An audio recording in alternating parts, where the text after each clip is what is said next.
I've been waiting for this sign. This area has the worst weather in America.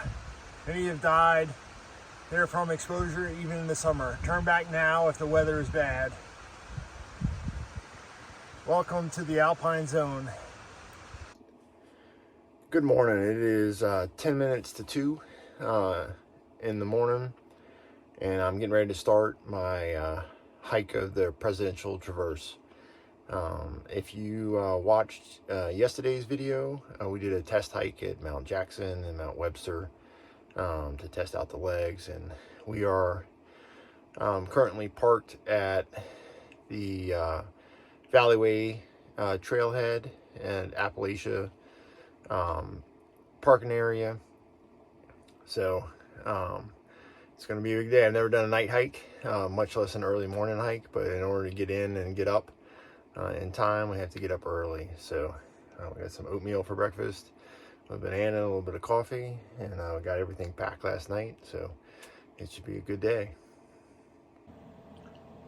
So our gear for today is we've got our Cascadia 17s, trail runners, which are still wet from yesterday's rain, and then we have our Gossamer Gear Ultralight 36 pack that's got all the stuff in it: food, clothes, extra clothes, warm clothes, and just some basic emergency supply stuff. So the base weight of the pack with food is right at 11 pounds. So we'll be moving super light and fast today. We also have our Black Diamond trekking poles and a couple headlamps. So I've got two, a Nicor and a Claymore headlamp, just to make sure that we've got plenty of light, because we'll be hiking in the dark for the first 4 hours of the morning. So we want to be able to make sure we can see where we're going. The trailhead here at Valleyway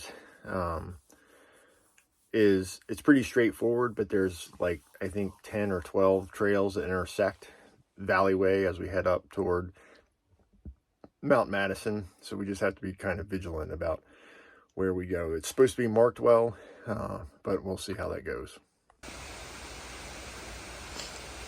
So these are the signs I was telling you about. So this is one of the crazier sensory experiences that I've had. We're about 0.8 of a mile in, climbing up along a waterfall. The skies were starry when I left. It was about 58 degrees outside. So this is cool but weird. We're making it. This is some pretty odd sensory overload kind of hiking. Straight uphill, rocks, darkness.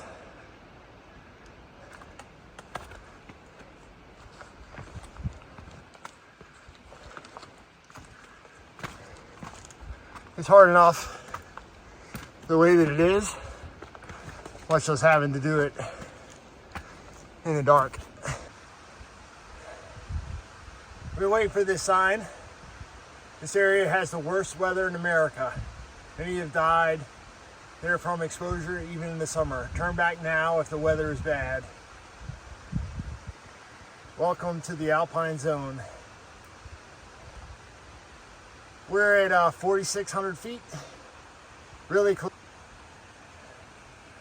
We're at 4,600 feet, really close to the Madison Spring Hut and the top of Mount Madison. And we are at the top of the tree line. All right, I'm at the top of Mount Madison. It's windy, and I found a little rock cropping to kind of get out of the wind. But from Madison Hut, it's definitely a hell of a hell of a trek straight up. And with all the fog and the darkness, the sun is just starting to come up, but if it weren't for the rock cairns kind of pointing the way, no way. It's probably the sketchiest thing that I've done, given just that it's dark and slippery and it's windy as hell, and but yet one of the coolest things that I've done this far. So all right, we're gonna head back down and head to Mount Adams.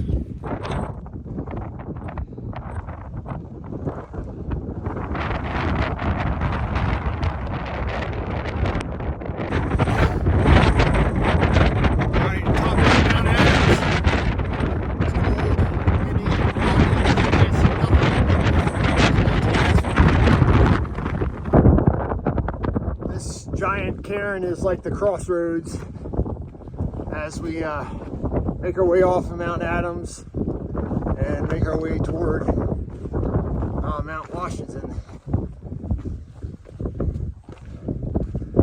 5 miles to go.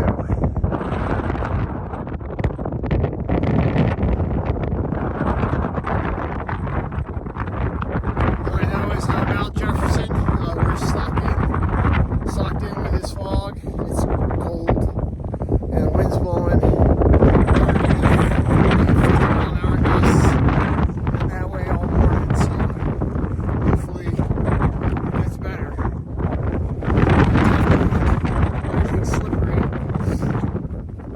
It's just the wind is blowing off everything, so it's just tough moving.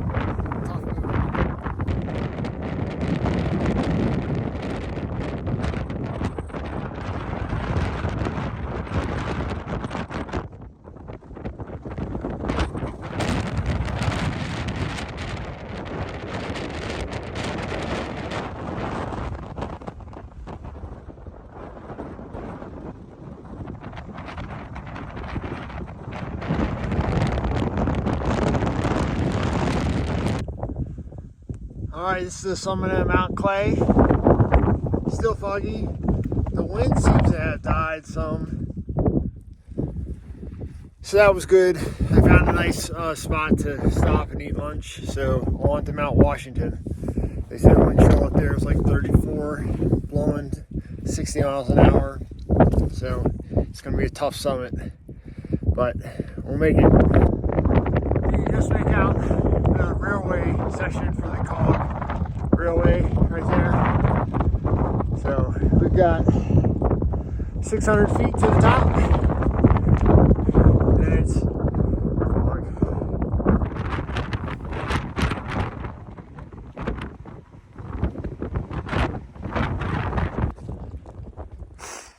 This is Lake of the Clouds, and we're in the cloud.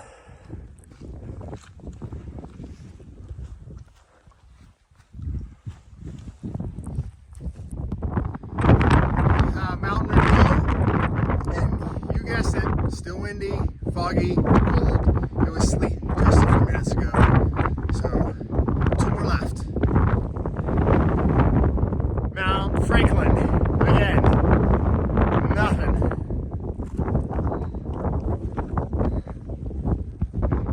The sun does exist. Now that we're almost done, I'm almost to Eisenhower. At least it has come out. Oh look, you can see from here too. Look at that.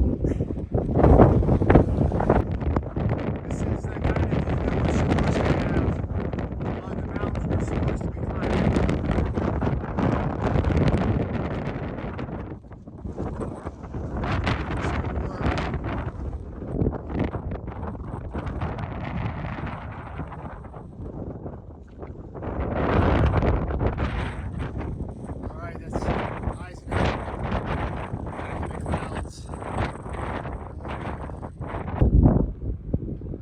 The wind's still blowing,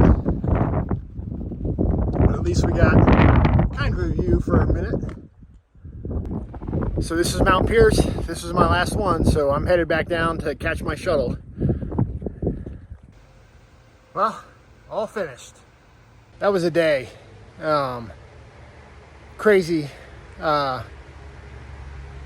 stuff. Probably the hardest thing I've ever done in my life.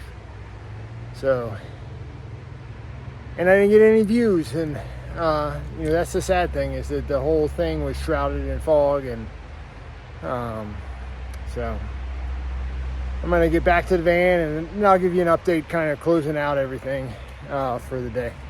All right, so back at the van, I got cleaned up and grabbed some dinner, and boy, what a day.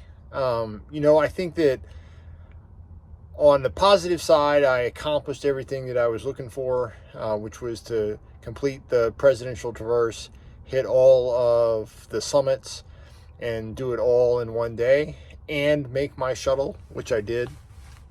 On the negative side, the weather was very difficult, and there were no views, so there was not a whole lot to film or to take pictures, which is some of the stuff I was really kind of excited about. You know, I had done my research for the last 2 weeks on the weather, and today was supposed to be one of those days that was going to be perfect for hiking. A low pressure front was supposed to have moved through on Sunday, which would bring lighter winds and fair skies, particularly past mid-morning. And what I got was not that. The low pressure that was supposed to come through Sunday evening early stalled and didn't come through until Monday morning, well, to this morning. And you know, I paid for that with wind and rain, sleet, hail, and most fog. You know, we had that one break where the valley opened up right toward the end, and then of course once I got down off the mountain, it was clear and sunny. But nonetheless, it was a good test for me. You know, part of the reason why I do the hikes that I do is because it's a way to challenge myself. It's a way to see things that I've never seen, to experience things that I've never experienced. And this was certainly one of those things. So the Gossamer Gear 36 Hyperlight backpack was awesome. It really kind of molds right into you. And while I put all of my stuff, emergency clothes, supplies, things like that, in dry sacks just in case, with all the weather that I had, the pack stayed dry on the inside. So, you know, one of the things when I first got it, the fabric seemed really kind of, let's just say, cheap feeling, you know, but it really held up really well, and I was really happy with it. So, you know, I guess the big takeaway from today is that regardless of how much forecasting you pay attention to, regardless of what the forecasts say, always be prepared. You know, I felt fortunate that I had everything that I needed to stay warm and to stay relatively dry and to stay safe. And you know, I was very happy with the choices that I made. I'm going to make a separate video just on what I took on this hike, so that you all can see, you know, what I took and what worked well for me.